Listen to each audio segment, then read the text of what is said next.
Dinosaurs, and we're just doing this right now, dinosaurs, we divide them into two big groups. Oh, now I have to spell them. Well, we'll get them.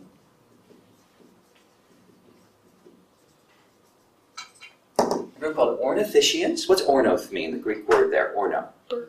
Bird. Yeah, and fish means pelvis, bird pelvis. Okay, and we're going to do that in detail as we go along. So there's a group of dinosaurs called ornithischians, and then there's another group we call, sorry, maybe spelling these wrong, but we'll, ornithischians, saurischians. Yeah, I may be spelling these wrong, but we'll get them better. There's a group called saurischians. That means lizard hips, lizard pelvis. And out of this group, oddly enough, the lizard hip group, we get aves, and that's the birds.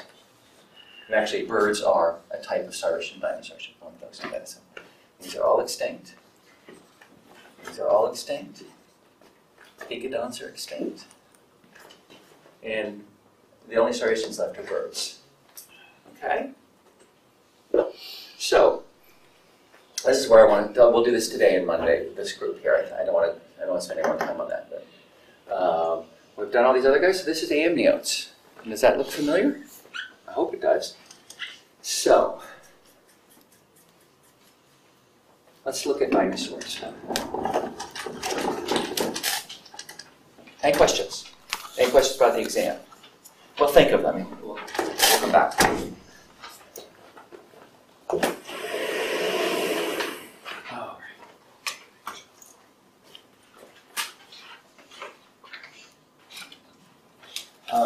I print PowerPoints off, 9 for a page, and that's what we've done so far. Great. So I know it's going quick. So I haven't graded the lab exam yet. I started it, I haven't finished it. I know there's some concern on that. There always is. We'll talk about it Monday. Don't stress over it. Okay. Now we're going to talk about dinosaurs. And that's in the strict sense. And from pretty much here on out, when I use the word dinosaur, I'm talking about dinosaurs in the strict sense. And so other things that sometimes we call dinosaurs are in these other groups. So dinosaurs in the strict sense is a very well-defined group of animals, just like mammals is well-defined, or amphibians. So here's what we've done so far. These are the archosaurs. This is just archosaurs. There's a lot of detail there we don't need. But the primitive archosaurs, crocodiles and their relatives. We get crocodiles on the top here. And then we get highly specialized flyers coming off there. That were the pterosaurs. And here's where we are now, the dinosaurs, in the strict sense. So again, in the strict sense, it's a monophyletic group. It has a common ancestor and all the descendants. So, someone put these up online. These are great, but they're far more detailed than we need in this class here. You notice in red all the synapomorphies. Those are kind of neat. Someone laid that out for us. Here's a much more simplified version. And here's kind of what I have over here. So, again, as always, we go down here and we try to figure out who this guy was. What was the ancestor? What's the creature that defined the group? The trend we see here in the original dinosaur, we start with something that looked like an alligator, and we go towards things that are more bipedal in their posture. They're getting up on their hind legs. The tail becomes a balance. The front legs are for manipulating prey or each other. But we're going up on our hind legs, and so when we start to see modifications to the hind legs, the backbone, and the tail, and then the front legs too. And a classic early dinosaur is Herrerasaurus, named after the fellow who discovered it, Mr. Herrera. So we see the front limbs losing their importance as for walking around. They become shorter than the hind limbs. That's one of the traits we see in early dinosaurs. You can look at an alligator, they're all the same. We're getting forelimbs shorter than hind limbs. I need new batteries in this. The neck is elongated, becomes S-shaped. Not that stubby. Just again, for for the raw material here, think alligator. Probably the closest thing we have today that would suggest that ancestor. And then a ton of stuff happening in the skeleton and the skull that we leave to paleontology classes. So, that's what was happening here. Bipedal, agile, little carnivores. That's the starting point. Did that already. So, there's just our evolutionary two with time on it. You come back, I think this is out of your textbook. By the way, I was a little bit late, but last week sometime I got a textbook in the library for this class, if you want to refer to it. Sorry, I missed it. A little later I meant to do that. When did this happen? This was happening in the Triassic. By the time we get to the late Triassic, we've got primitive dinosaurs. If you look at this evolutionary tree here, this is the dinosaurs going up here in the color, and there's the crocodiles. This is the crocodile crowd here. And funny old Thegodon with that big thing on his shoulder. So, I just said that. So here we are in our time scale here, the Mesozoic, Triassic, Jurassic, Cretaceous. We're doing this in the middle to the late Triassic. And look who else shows up way back then.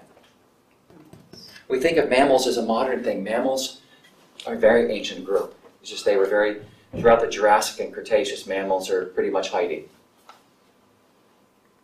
Okay.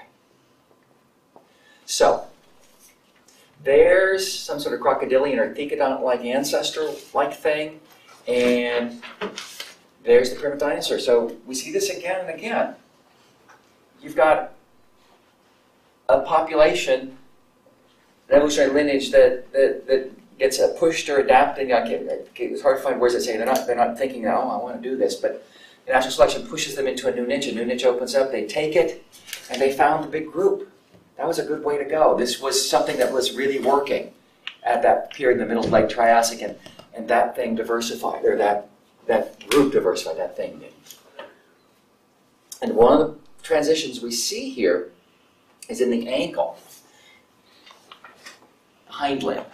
And it goes from an old-fashioned foot, it's called crocodile normal, and that's the primitive version. That's what crocodiles have today. That's what those thecodonts had, to an advanced ankle. And the anatomy here is not important here, but what this red line is showing here, that's the flexion point. And in the crocodile normal, that's the primitive thing. We see it in the thecodonts and the crocodilians. And then we see this transition leading to pterosaurs and dinosaurs. What is it? And it's called a metatarsal ankle. Anatomy is not important to us. What's important to us is what it means. Walking on your foot, kind of like you do, to walking on your toes, like these dinosaurs did. And it's just a difference in the flexion point in that foot there. And that's just a very simple piece of anatomy that gives us a window, gives us a peek into rather major transformation.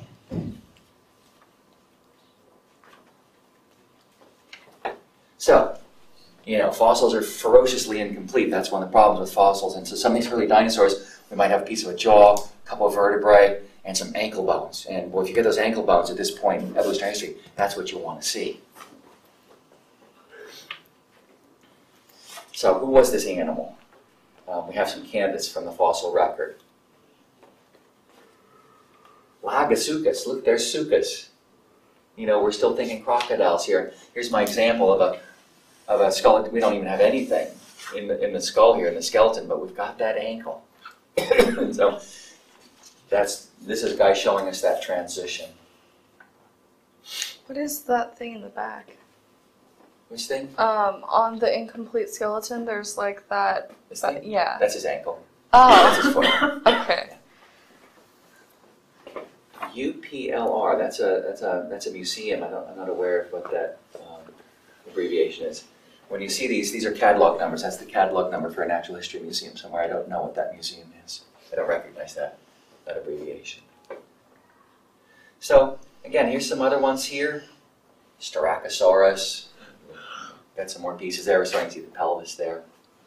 So, little agile, up on our hind legs, carnivores.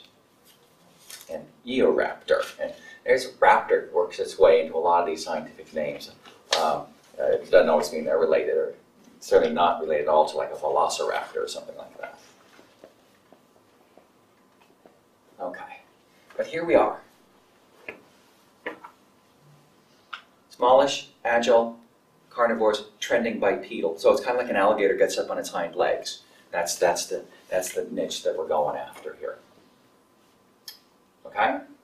That's the foundation. I don't want to spend all day on this. So, here's a paleontologist named Seeley, and he gives us a very important transition in our understanding of dinosaurs. He looks at this axis that the skeletons had access to, and he looks at the pelvis. And he notices something that people hadn't noticed before. Probably people didn't have enough skeletons to notice before. He noticed that when we talk about dinosaurs, we have two very different kinds of pelvises. And he describes them and he documents them.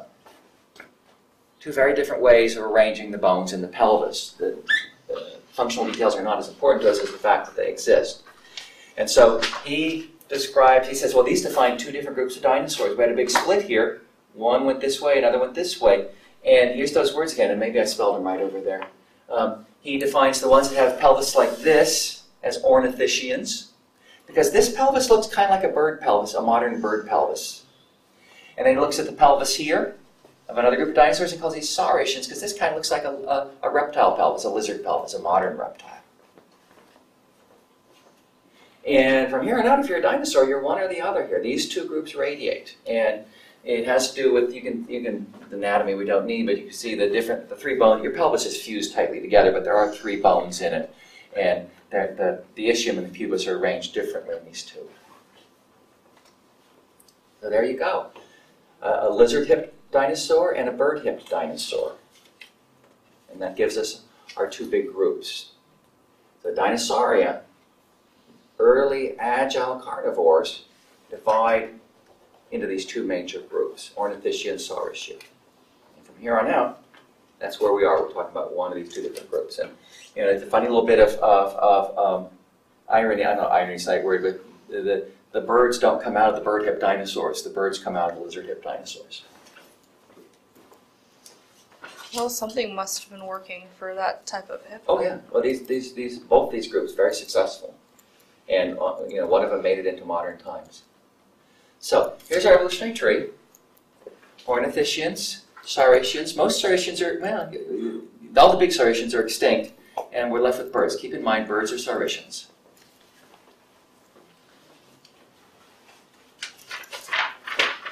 Cool. So here you go. That's just a nice little flowcharty evolutionary tree with two major groups of dinosaurs, and you can see some profiles here you're recognizing. There's the tyrannosaurs. These are the bipedal herbivores, and the giants are down here in the Saurischians. We'll walk through these as we go through some diversity. It's kind of cool. And we'll start with Ornithischia. So anytime we get a group, we want to sit down and define it. We want to put it on our evolutionary tree. We want to figure out what was the ancestor doing? What niche are these guys moving into? Well, we define them with bird hips. I don't have a functional explanation of why one hip and not the other hip. What's better about one or the other? Not better, it's not the right word, but why one works one way and the other works the other way. But these guys have those bird hips. They also have some very distinctive skull features. And one of them is, this is the dentary, which is the lower jaw. This is the dentary, and at the tip of their dentary, they have a small bone called the predentary. No one else has that. That's a unique adaptation of this group of dinosaurs. It's that extra bone at the tip of their lower jaw called the predentary. I think I have a picture here. Oh, wrong way. So here's his lower jaw. There it is right there. So when they bite down, the front teeth and the upper jaw are coming against this structure here, which is unique to this group of animals. And another one right there. So shows up very well. So if you have a complete lower jaw, pretty easily seeing what this is, that's pretty easy to tell what you got. And there's a reconstruction.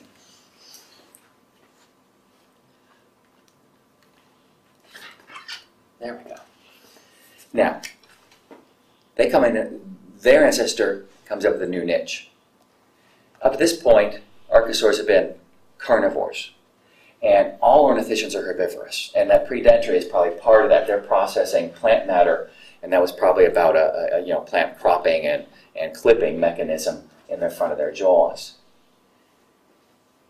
And we've got to go back to the Triassic. You're not eating apples because flowering plants haven't evolved yet. They're eating things like primitive pine trees and tree ferns, and probably pretty coarse vegetation is what they have as their food. Another thing that then you can look at the tools in their jaws, and the teeth up front, and which are occluding against the predentary, probably about clipping like in a deer or an elk today. And then the clipped material is shifted to the back of the mouth where they have a set of grinding teeth back there like a deer or an elk does today. So tools for vegetation. And another thing that I don't think about because I'm not an anatomist, but they probably had cheeks. What do you think of an alligator? Alligator doesn't have cheeks. But if you're grinding food all day long, it's going to be falling out the side. So they're often portrayed as creatures with cheeks. I'm not sure that shows up in the fossil record. Okay, I'm going to stand over here. So anyway, there's some diversity. I don't, we can get bogged down in diversity, but when we go through diversity like this, it's more about kind of exploring niches and the different ways these creatures have to deal with their environment. Less about remembering that this particular group of dinosaurs are sauropods. I'm not worried about that. But these are just the ornithischians, and there's 3 or 4 major groups, and these are things you know. These are things that when were in your bag of plastic dinosaurs when you were a kid. Driving me crazy. So who was down here? Who was first?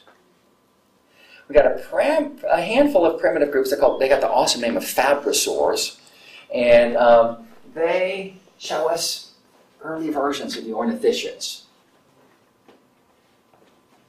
You're down here, and you can see it's a mixed group of 4 or 5 or 3 or 4 different types of these primitive ornithischians. I think I have some pictures of them. I think I have pictures of Fabrasaurs. No. We went bipedal. We saw that in the ankle. And then we started transitioning towards herbivory. That's a new dietary niche for archosaurs. And these are reconstructions of some of these things. The Sanosaurus is presented as a potential early one. And, also we've got his leg, we've got part of his pelvis, we've got his jaw, so we know what his teeth were like. Yeah.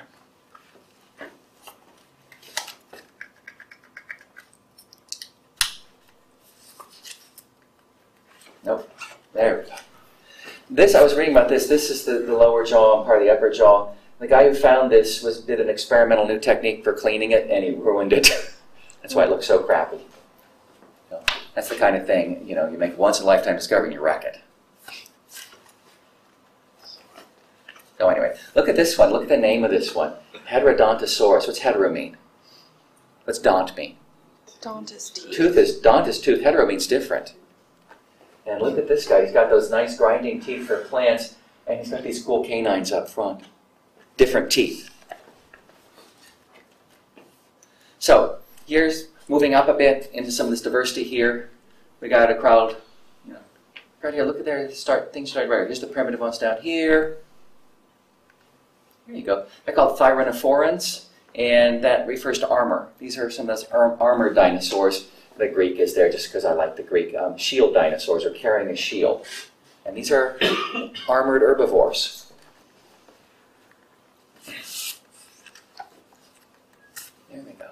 That's a really early one. A little bipedal carnivore and armoring himself up with little bones, little bony pieces of armor.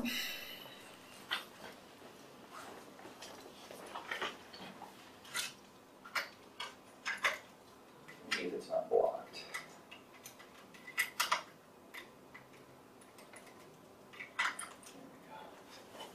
They're called osteoderms. Alligators have them. Little bony knobs in there. Was he protecting himself some? Well, we got carnivores we're going to do next week. There you go. Stegosaurs are in this group. You got a stegosaurus, right? In your bag of plastic dinosaurs. Very distinctive creature with the blades on the back and the spiked tail. It's one of the early recovered skeletons. one of our classic Jurassic dinosaurs, and has these big plates on the back, which are very distinctive. What are those made out of? They're made of bone. This is the original specimen. We'll get to them in a sec. This is the original specimen as Marsh received it from dinosaur digs out west. We talked about this last time. And there it is, and he had to reconstruct it because we don't know where those plates are. They are made of bone. Damn it. And he originally constructed them as like a fin down the back, a single line of them. And that's his original restoration. We don't have actual evidence to show that that's what it was. I think the current Knight restored them with double layer of plates running down the back. And a more modern appraisal is they may have been alternating running down the back. The function of them, oh, there's another one right there. There's another idea where they lay down flat. The function of these things is unclear. Were they for display? They're not particularly robust. They wouldn't have been much in defense. You might think, oh, it keeps something from biting his back. They're not that strong. There's vascularization, hints of vascularization on the banks. Maybe they were about thermal regulation. Maybe they put blood up into them, either cool off or warm off. Unclear. It may have just been simply for display, for talking to each other. But there you go, a stegosaur. Wouldn't those be heavy if they're made of bone? Yeah, they're pretty heavy. But they're not heavy enough like armor. The tail also has these cool spikes on the end, which are almost certainly defensive, whipping that tail around at a potential predator. And there's a Far Side cartoon. Now, cavemen and dinosaurs didn't overlap, but we have to ignore that for a minute. Now, this end we call the Thagomizer, after late Thag Simmons. So there's the cartoon, and that came out 1982. You should know that paleontologists now refer to this as the Thagomizer. That's its official paleontological name now. Here's a 1,000-year-old carving on a temple somewhere in Cambodia, and the cryptozoology crowd often show this on their websites as there's a stegosaur, meaning stegosaurs lived in modern times, meaning evolution didn't happen. More rational people look at that and see a rhinoceros with bushes behind it, or just imaginary animal. People had imaginations back then. But this kind of stuff shows up. There are no stegosaurs today. They came in different shapes and sizes. There's some that had spines on them. And one of them had these really big spines on his shoulder. I'm a terrible time with my buttons. So that's the armored dinosaurs. There's the stegosaurs, and then there's the acleosaurs, which we're rounding out the end of dinosaur world here. These are little armored dinosaurs with big plates on their faces and on their backs, called acleosaurs. Again, probably in your bag of plastic dinosaurs. These guys, the tail didn't have a Thagomizer on it, it had big knobs on it, and he swung that around, I don't know, get some speed behind it, could break a Tyrannosaurus' femur with that and defend itself. Something like that. They always draw them with their mouths open, yelling. Okay, so armored ornithischians. The next group up, I'll call it ornithopods. What's pod mean? Foot, ornitho? Bird feet. These are the bird hip dinosaurs with bird feet. Yeah, I'm about to go crazy. Okay, these are bipedal herbivores. The stegosaurs and the ankylosaurs went down on 4 feet, but these guys are still up on their hind legs much of the time. Tail acts as a counterbalance as they walk around. Yeah, there's an evolutionary tree with all sorts of detail we don't need, but there you go, all sorts of different ones in this group here. It means bird foot, and I think this is a Marsh word. He looked at their feet, and he said, these are more like modern bird feet than anything else I'm seeing, so he called these the bird foot dinosaurs. There's another group of dinosaurs called theropods, and that means mammal foot. That have feet more like mammals. We'll get to them next week.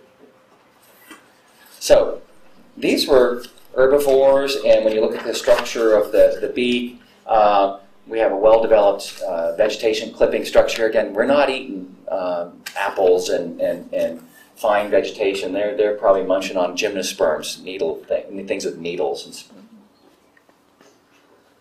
In this crowd, those iguanodonts, which we met earlier, the ones with the big thumb spike on there. And hadrosaurs, which go by the name duck-billed dinosaurs. That plant processing beak is often in the form of what looks like a duck beak to us. So hadrosaurs is that name, the duck-bills.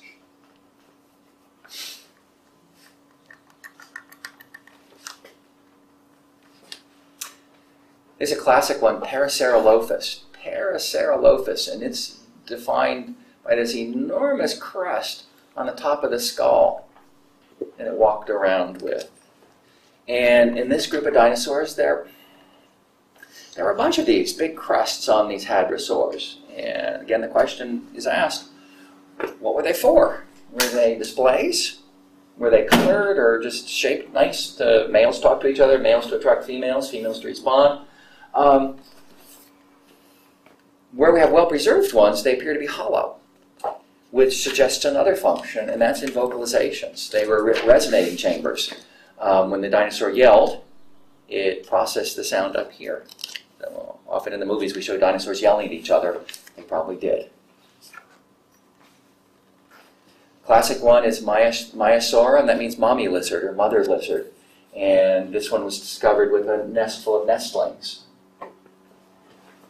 Parental care almost certainly the case in these animals. Probably most of them, not all of them. Okay, those are the birdfoot ones. Last group, marginocephalans. And these are things that have bony structures around their head. That means fringe head, but think of dinosaurs that have ornamentation kind of running around the side of their cranium, and that's these guys here, marginocephalans. Okay, I'm going crazy. So there's an evolutionary tree. Cool, we got all that detail. We don't need that. But these are some friends you know, like Triceratops up there.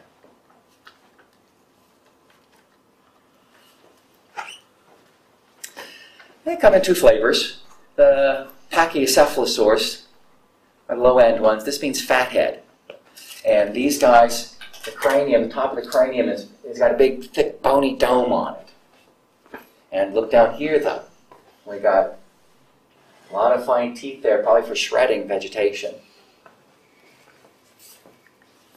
And they come in different shapes and sizes, and the color is obviously an artist's interpretation. They all look like goofy with those big dome heads. There's the skull. There's our reconstruction. And the question is asked is what's the function of this very distinctive feature? No, there's a size on that one. Sorry.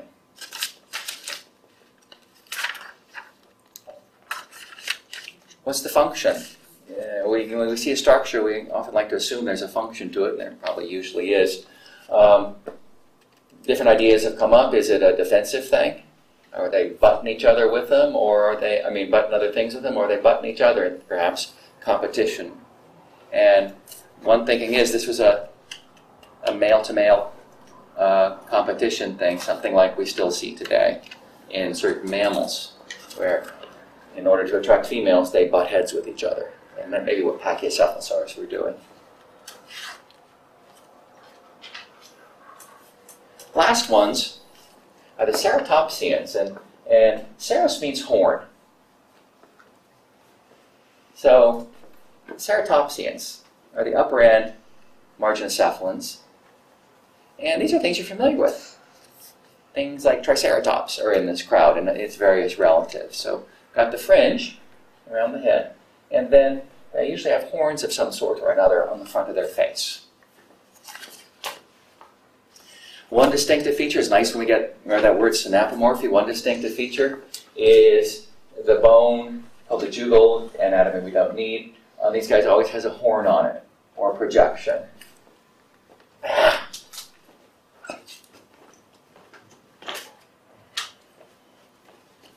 Here it is on Triceratops. So the jugal gets that nice horn there. So nice distinctive feature to find in this group here. They also have another bone we haven't seen before, probably involved with herbivory, is on the front of their face. There's their predentary on the bottom of the jaw, and in the front of the face they've got another bone called the rostral bone, like a beak, so it forms a beak occluding with the dentary down there. And there's just a skull showing it. And probably for processing vegetation. They clip it up here, they grind it back here.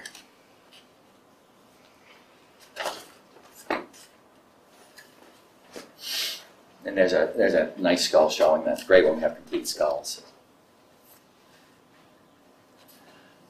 These guys were at the very end. They diversified in the Cretaceous, and they're found worldwide. This is our modern position of continents, obviously. They're found worldwide. I haven't had a chance to read the primary literature on this, but there are Triceratopses in this card. You know Triceratops, right? There are possible Triceratops fossils after the extinction event. So the extinction event that wiped out dinosaurs may have left a few of these, and they may have straggled on for, I don't know, a short period of time, but they're not with us today. They were the last dinosaurs to disappear, as far as we know. Just some diversity here, and some fossils that give some peek into their biology. This is one of the earliest ones there. And just a great fossil. And look at the names here. It certainly looks kind of Chinese, right? Dow's eye doesn't, but Yinglong does. A lot of the really good fossil discoveries are coming out of China these days, China and Mongolia. I'm not sure why that is, but maybe just because we haven't been looking there until recently.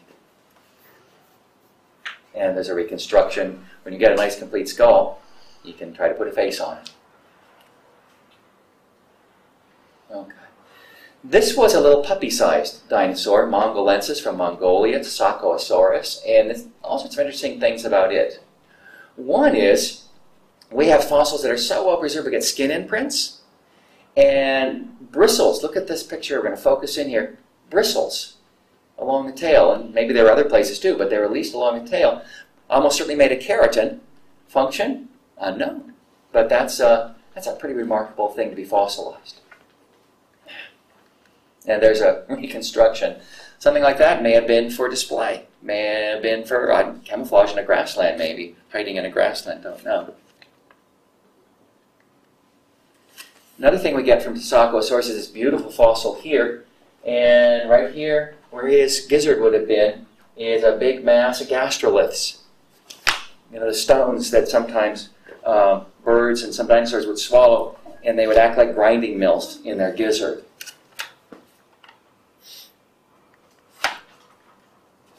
This is a fossil nest of Sacosaurus babies, suggesting parental care.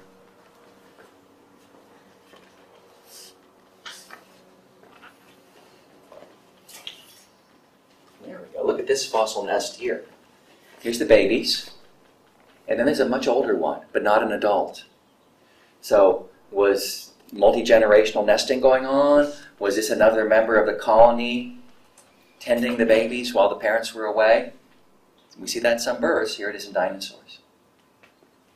In a Chinese museum. So there's a reconstruction of that. Parents and all their little cute babies and maybe an older brother or older sister.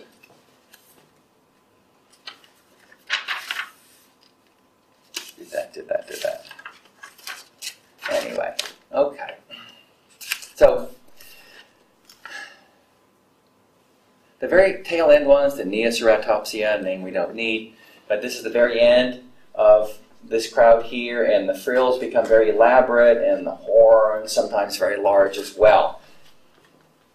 And we got a cool diversity of these things. These things got down on their four legs again. They're kind of big, heavy herbivores. They're walking on four legs. You know, that digestive machinery adds a lot of weight.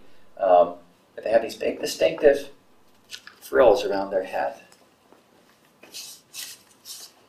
Very early ones is Protoceratops. We have Triceratops, which means 3 horns. Protoceratops means early horns. Okay.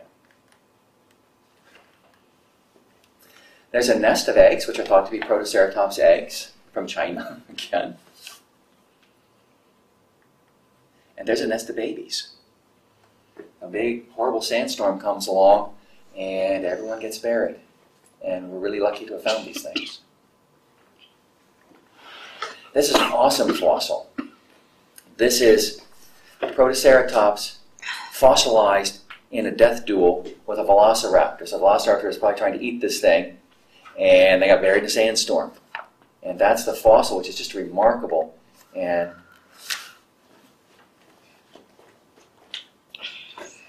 there you go, thank you.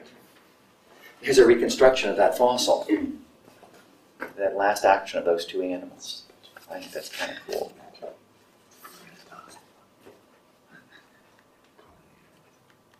So, anyway, just tail end here, the Ceratopsidae, that's the family, and this is the family of Triceratops, very distinctive frill and horns. And there's our classic dinosaur, Triceratops, classic North American Cretaceous dinosaur. And the frill comes in lots of shapes and sizes. These are reconstructions, and often the fossils are squished and broken, so you have to do some reconstructing here, but lots of different shapes and sizes on that frill. Lots of different shapes and sizes and arrangements of horns as well. And so the question you want to ask is functionality. What's going on here?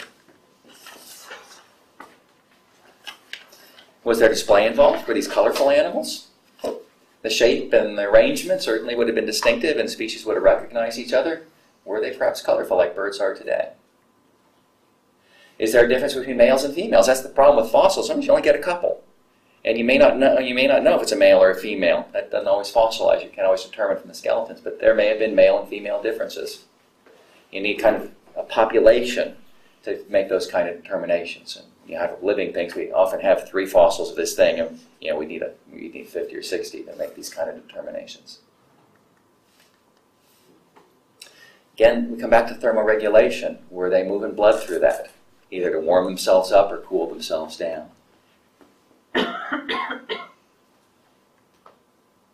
Another idea is that they're eating vegetation, and that big heavy lower jaw grinding all the time like a cow, maybe the jaw muscles extended up onto that frill. And not so much a power jaw for like breaking a femur like a bear has, but more this constant use grinding back and forth on the vegetation. The horns are horns. They're horns in the sense that mammals have horns. And what I mean by that is they're bony. Now, mammal horn has a keratinaceous shield over it, like a powder horn, like you see in old cowboy movies. But that was taken off there. But there's the core there is bone. Whether dinosaurs had this keratin shield is unknown. But it seems likely that they might have. What were the horns for? Were they for defense? That's how we like to draw them, again, with his mouth open, roaring. Maybe they were, again, for social interactions, male-to-male interactions. We might expect to see sexual dimorphism if that's the case, but we need more fossils. There you go. Maybe it's just another guy thing, interacting with your horns, in this case, antlers. So you've been up in the high country, and when I was a little weeks ago in mountains of New Mexico and Colorado, and you could hear this going on. And you could hear those mountain goats banging each other, just echoes for miles when they bang each other. And these guys will do this for hours and hours and hours. And I was thinking, so if I look at pictures like this, because look at the ladies. Fun face. Among our jerks. So anyway, this is when I was a kid. We used to go up in mountains like this. I just put that picture there because it was so pretty.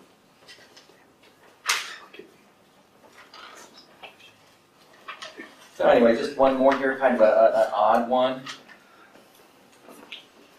Pachyrhinosaurus, got the frill, doesn't have a horn. He's got kind of pads for a horn or flat spots on his snout. Is it something like that? Maybe just a big bony plate in the front of his face? Or maybe this is a rhinoceros skull. It's really similar to a rhinoceros skull in a lot of ways. And that's a rhinoceros skull. That's a rhinoceros, really, it's not a true horn. It's actually a big, packed, dense mass of keratin. And those are rhino horns based on that pad. So maybe this dinosaur had Horns like a rhinoceros does, not true horns.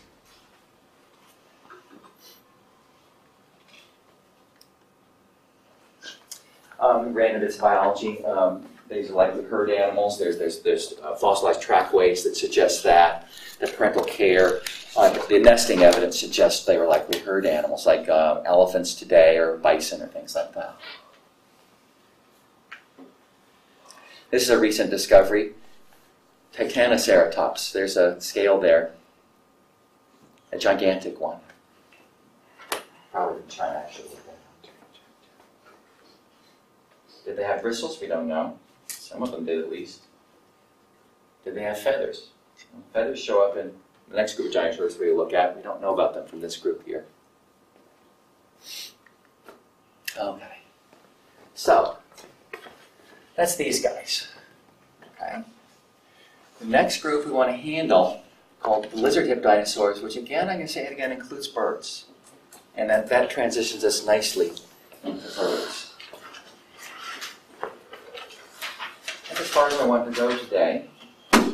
So let's take about 20 minutes, half an hour.